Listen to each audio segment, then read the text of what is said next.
Pemirsa, puluhan abang becak memadati jalan protokol di Kota Banda Aceh untuk mengantarkan 81 bakal calon anggota legislatif tingkat Provinsi Aceh dari Partai Amanat Nasional ke Komisi Independen Pemilihan Aceh di Banda Aceh pada Jumat 12 Mei 2023.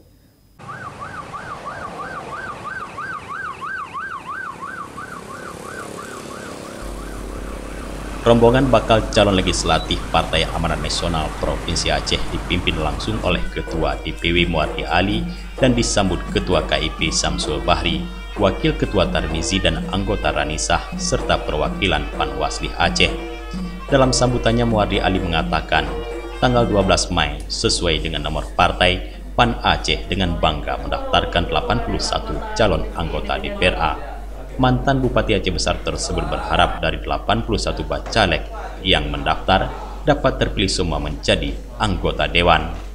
Selain itu, Muardi Ali meyakini PAN bisa meraih kemenangan pada pemilu 2024 dengan kerja-kerja politik yang sudah dilakukan. Selain itu, politisi senior Partai Amanat Nasional itu juga menyebutkan dari 6 anggota DPRA yang saat ini masih menjabat, 4 diantaranya kembali maju sebagai calon anggota DPRA dan 1 DPR RI. Seorang lagi dipersiapkan untuk maju sebagai Bupati Aceh Tamiang, yaitu Asrijal Haji Asnawi yang saat ini juga menjabat Ketua PAN Aceh Tamiang. Assalamualaikum warahmatullahi wabarakatuh.